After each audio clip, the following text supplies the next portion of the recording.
Hi, Linny. Hi, Nancy. Welcome to episode 125 of the Front Porch Book Club. The Front Porch Book Club is a podcast that meets twice a month. We like to dig deep into the relationship between characters and the worlds they live in. Grab your book and iced tea and join us on the front porch. So this month we have another brand new book just published on April 7th. It's called Inheritance, and it's a debut novel by Jane Park. Inheritance is a contemporary novel of a Korean immigrant family in Edmonton, Canada. Anne is the firstborn daughter. She is a successful attorney now living in New York City who returns to rural Canada for her father's funeral. She begins uncovering her family's past and even her own and her brother's experiences as children of immigrants.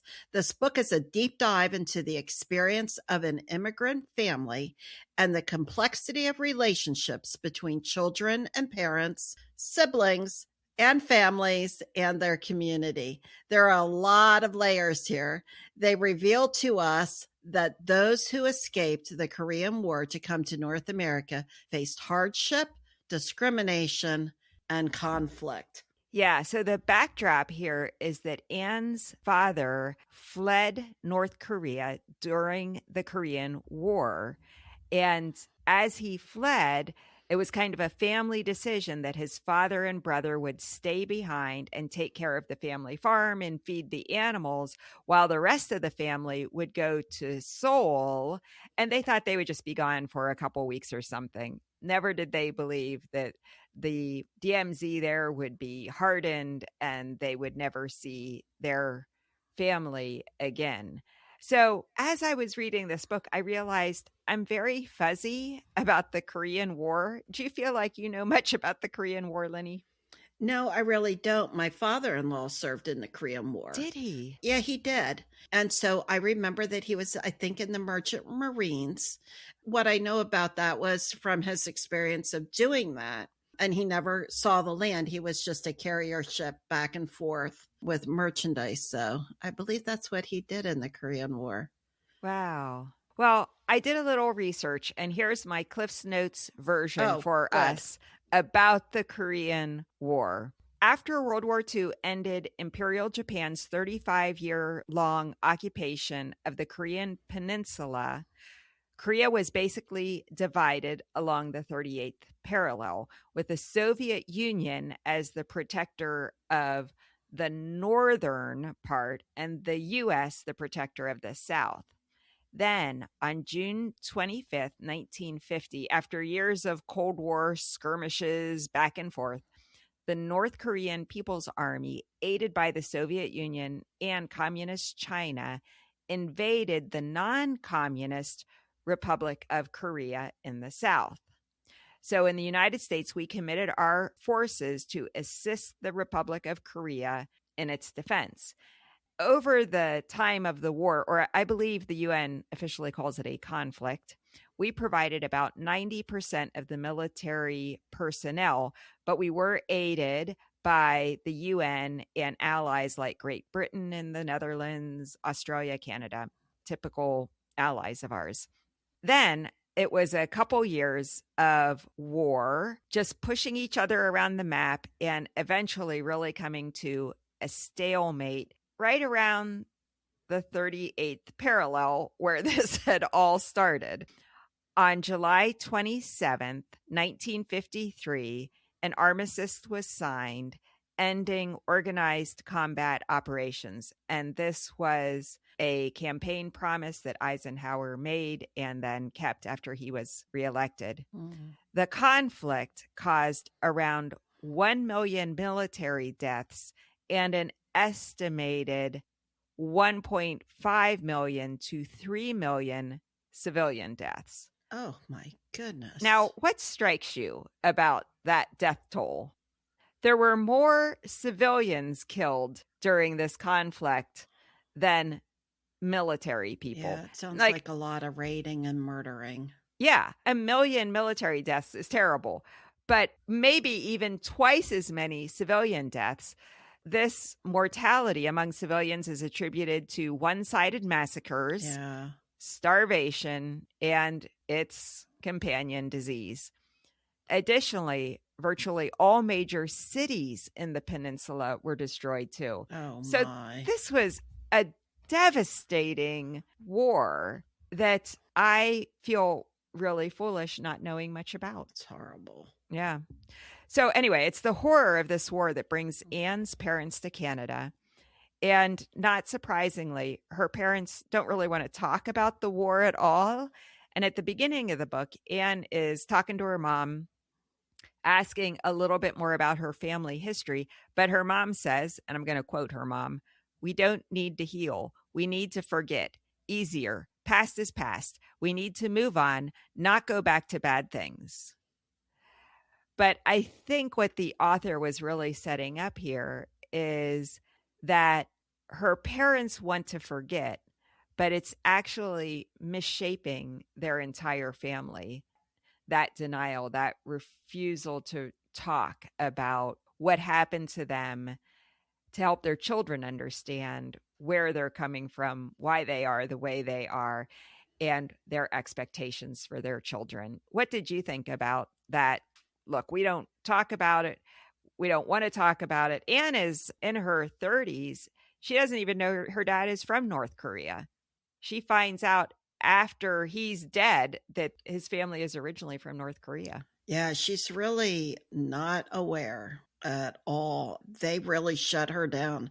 Every time she asks a question about family, culture, where they're from, she doesn't get a lot of information.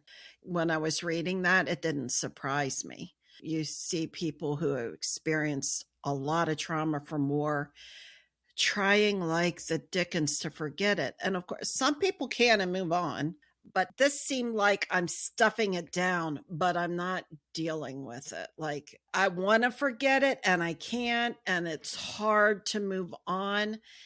And because of that, now I'm kind of a harder person, or I'm making maybe dysfunctional choices because I haven't worked through that trauma.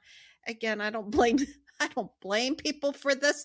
This was at a time where people hardly knew what that was. I mean, we didn't really have post-traumatic stress syndrome until after the Vietnam War. Like, hey, these guys are coming back with some trauma.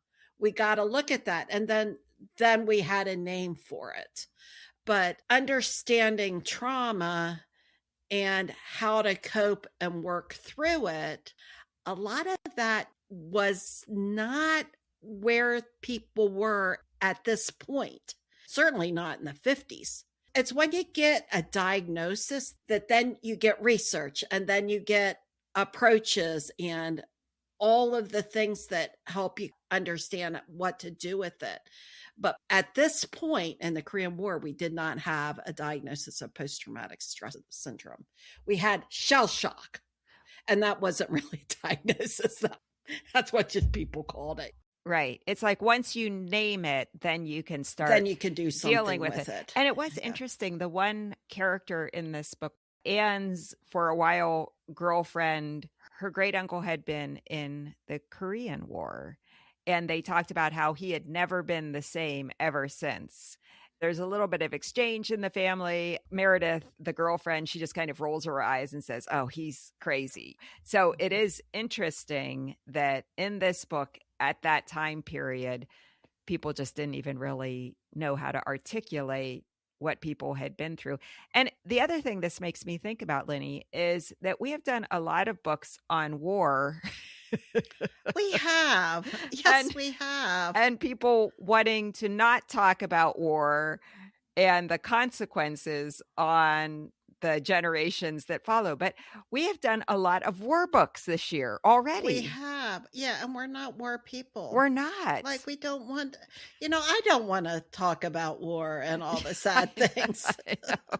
So I can understand living through it and be like, yeah, I don't want to go there today. Can we go shopping instead? Like, why do I want to go back and visit that?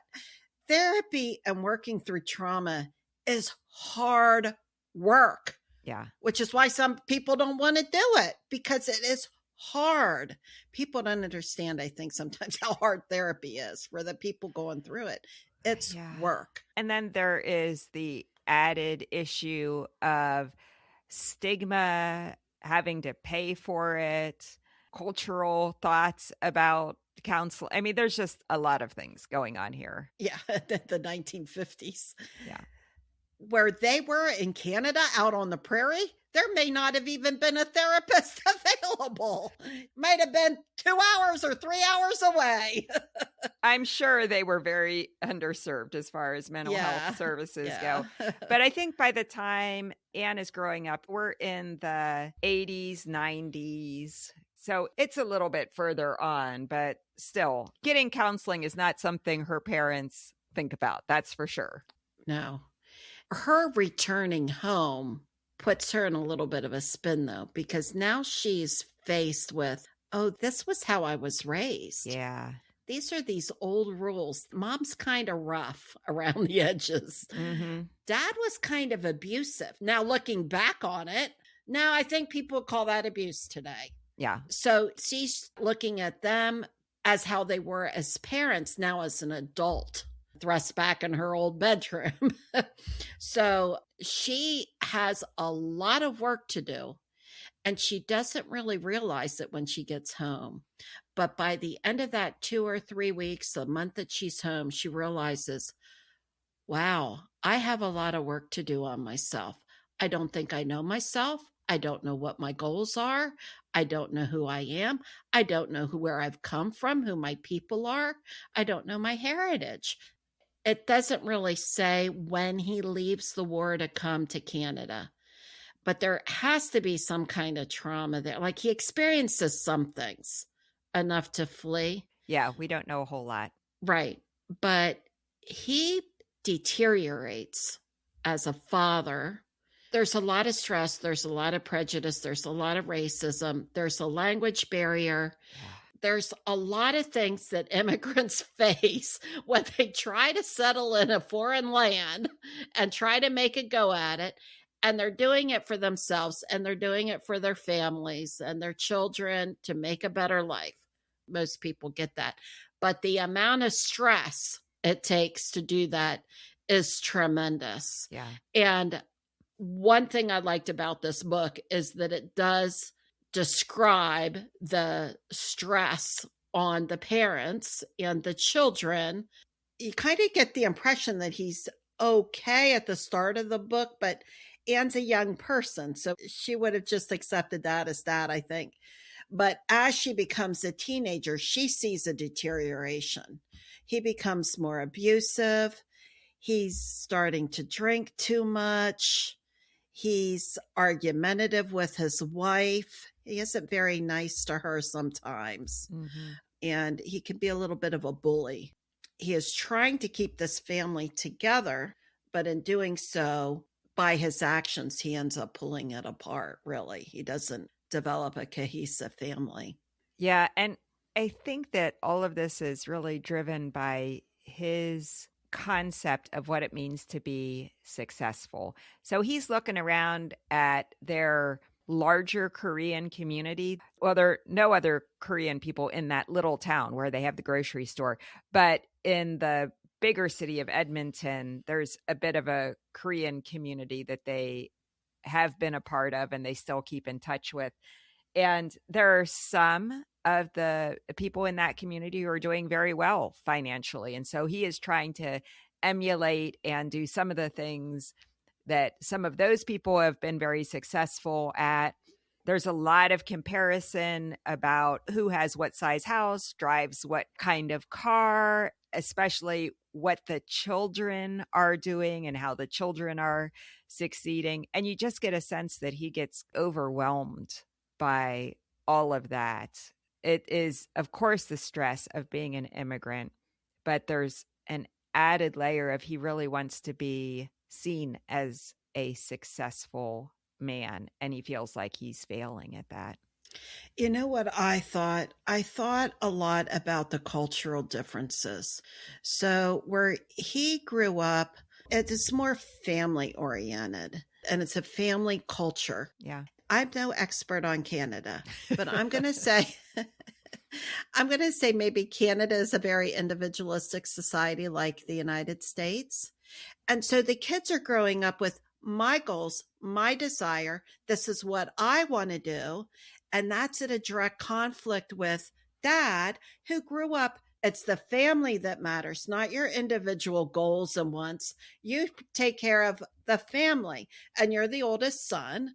So we will be living with you, and you will then be providing for us. The daughter goes and she moves in with her husband, who is taking care of maybe his parents, but that's how they did it.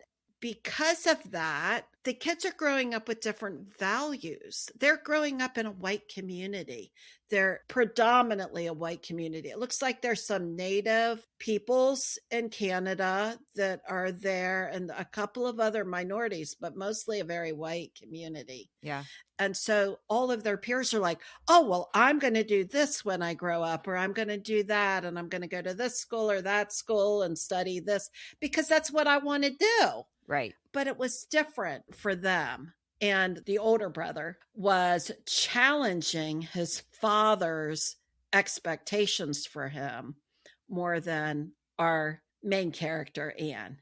Anne bought in more that I have to take care of my parents, and the family is what matters, not my individual goals. And I will do what I need to do to make my parents proud of me. I will fall in line. I will study all day long.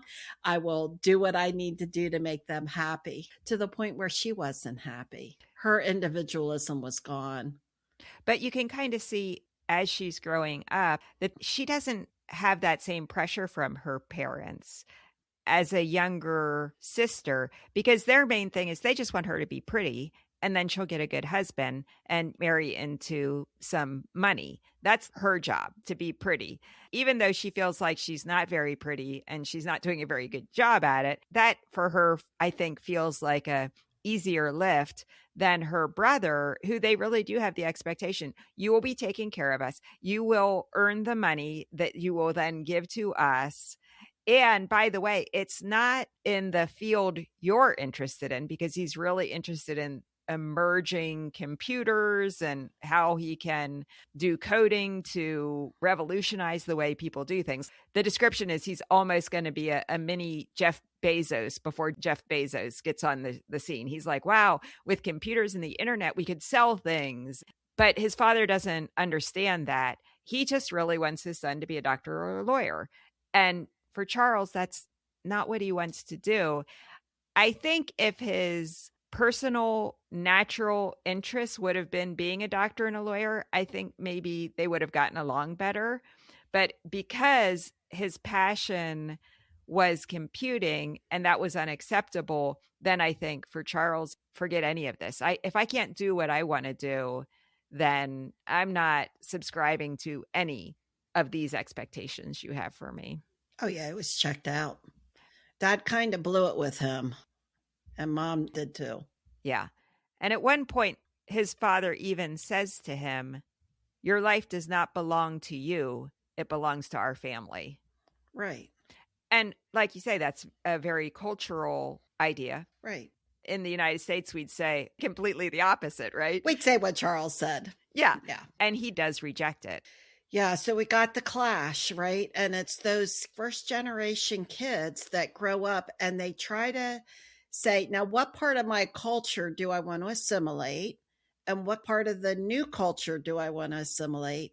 Who am I? And they have to grapple with it. You and I didn't have to grapple with any of that. No. We're majority culture. Our people have been here since before the Mayflower.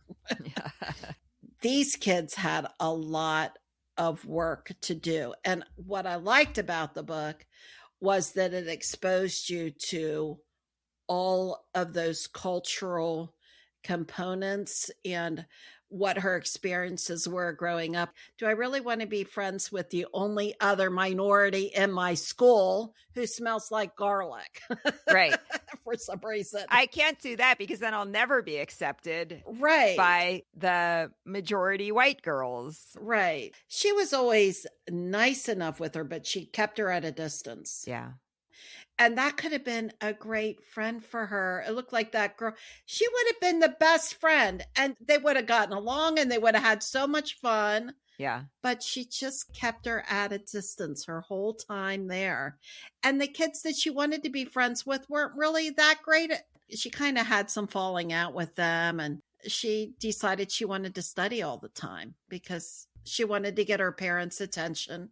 She wanted to be kind. She wanted to take some heat off the brother. She wanted the parents to feel good about their parenting. Right. And there was an awful lot of, when they got together, of, now I'm presenting my children.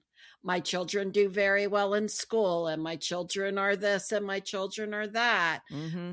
Get a lot of kudos as the kind of parents you are.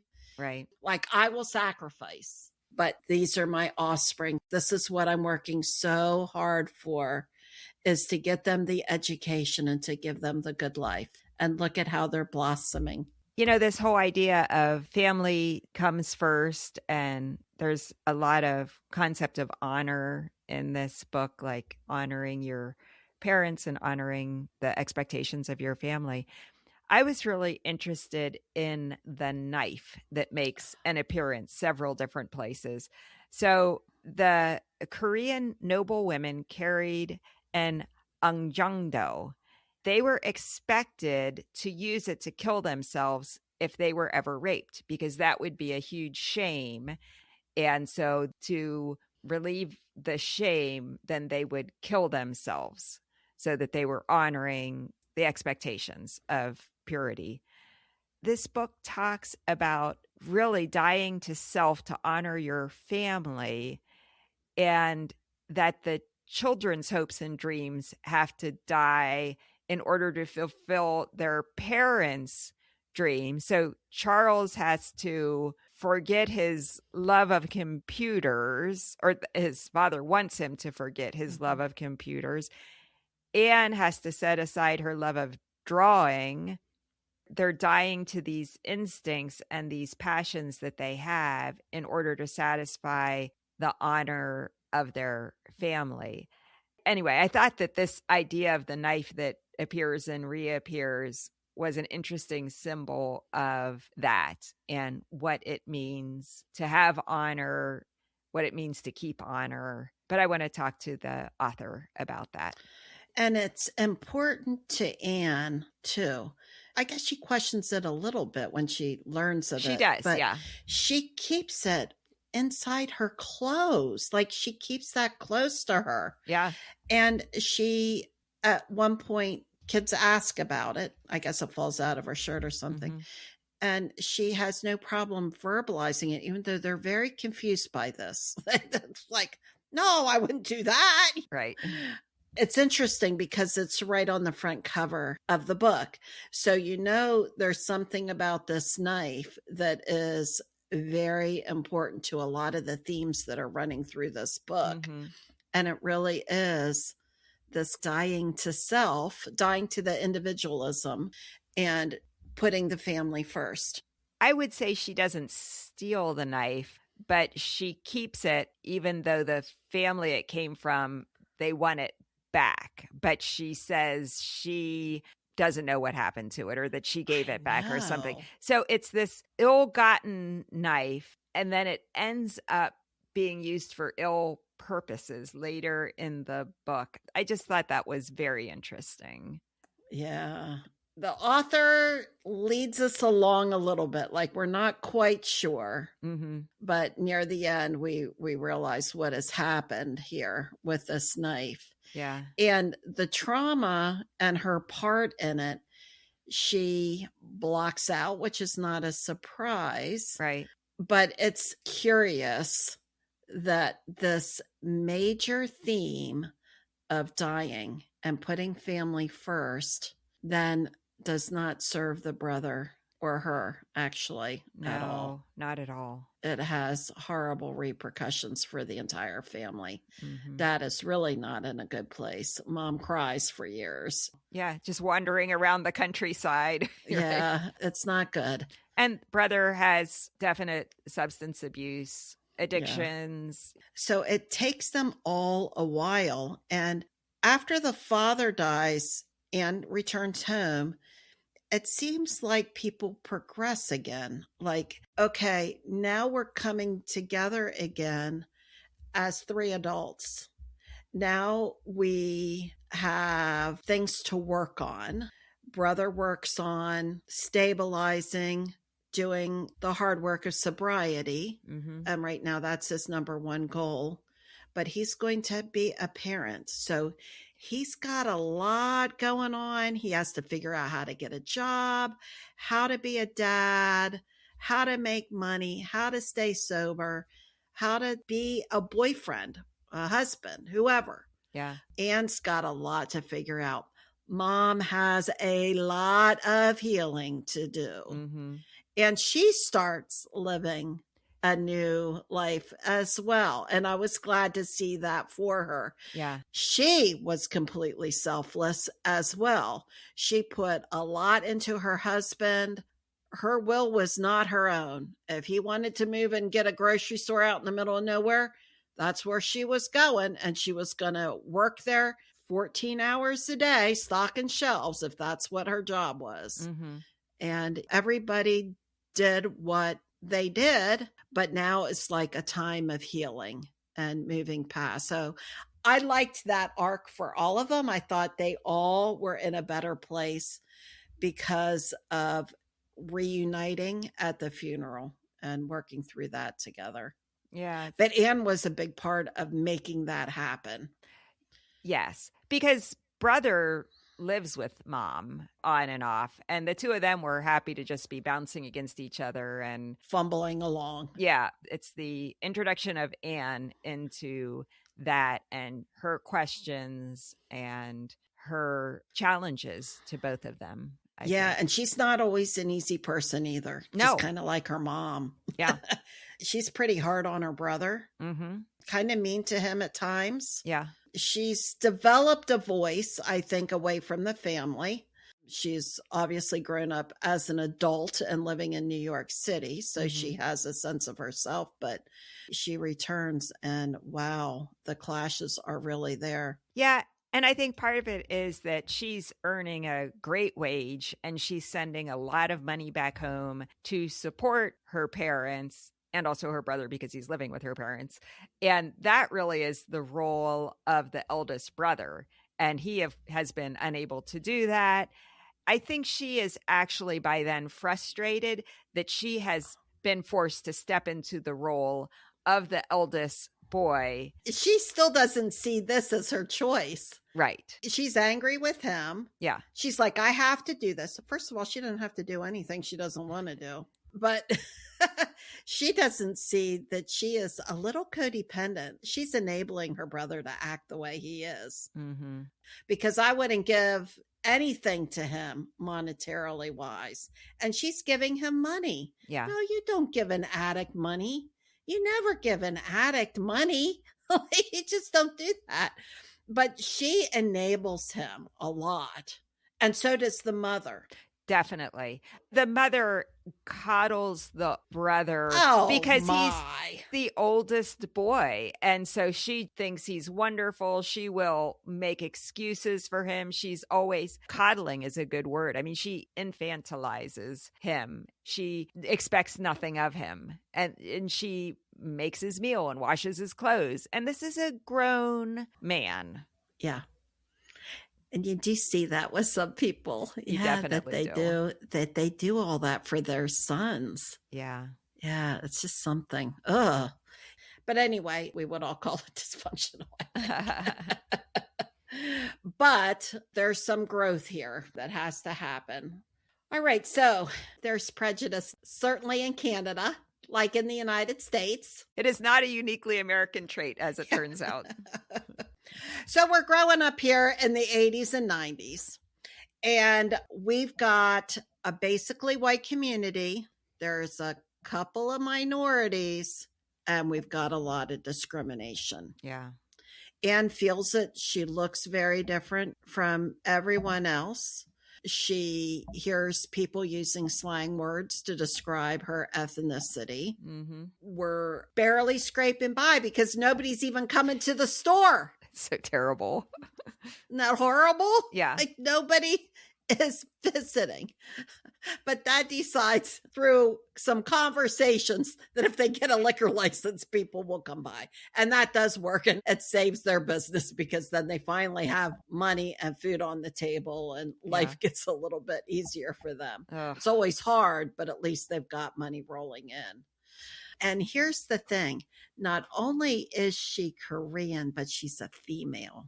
And so she wants to excel in things like science. Her passion is more art. Mm-hmm. She's trying to get a good scholarship to go to a better high school and then get into a better college and become the lawyer that she doesn't even know really what a lawyer does, but Dad wants her to be a lawyer, so she'll be a lawyer. So she tries to do different things and she realizes that white kids have an advantage, especially white male, and that she is perceived as less than. Mm-hmm. She is perceived that way, I think, from her parents first at home. Yes. Well, she's Korean, but she's a female and she's second born. Mm-hmm. So that puts her on a low totem pole there.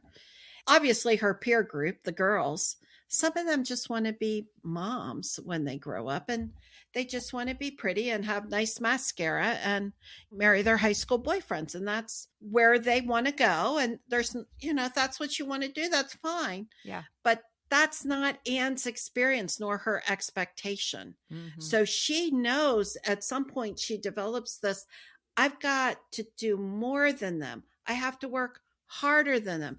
I can't get by with a C. First of all, that will not fly with my parents, I don't think. And I can't live here. There's some emerging things like there's no boy that's going to marry me here. I have to go to college. And so I have a different road that I have to travel than some of these other girls that are on. So she bumbles along the way the best way she can. And to her credit, she does reach her goals. Yeah. I think that's amazing. Yeah. At one point in the book, the dad says explicitly, look, we're minorities here and we have to do everything much better than the white people. And not only for us, but we're representing all Korean people because we're the only Korean people they know. And in fact, we're representing all Asian people and all Indian people too. So how you do is representing nations of people. Talk about pressure. Yeah. And I've heard this from other people who are minorities. I'm the only Black voice in the room, or I was the only Black kid that lived here. And it's a heavy weight to be expected to represent a whole race of people when you're just a kid and you're just trying to figure out, how do I find a seat at lunch? Because she has a hard time finding a seat at lunch. She stands or she goes studies somewhere. Yeah. And that is hard enough to be a teenager, but then you layer these other issues on top of it. The book does a really good job representing just how difficult their lives are. Yeah.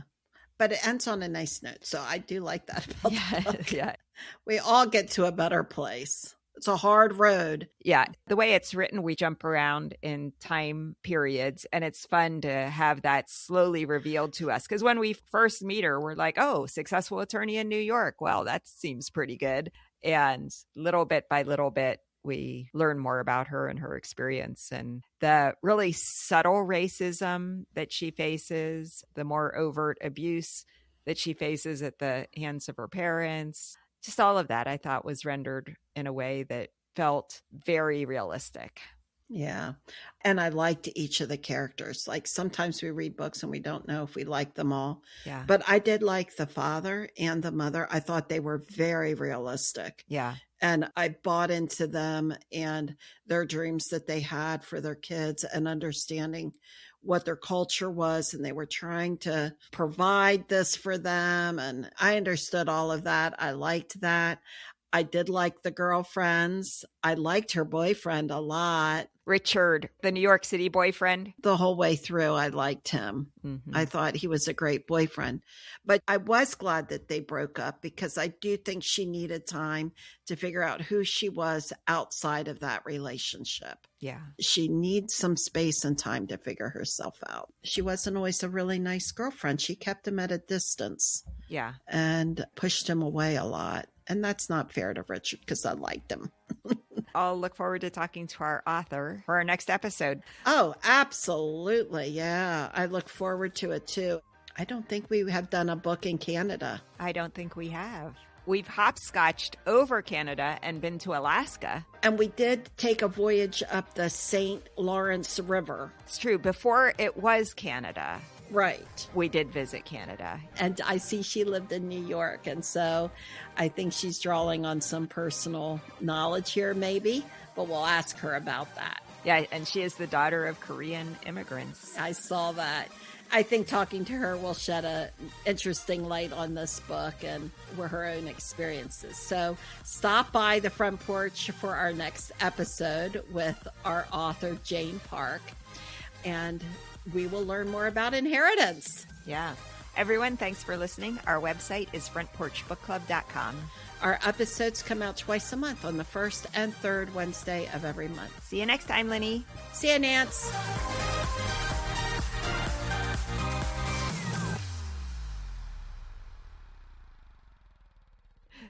I know.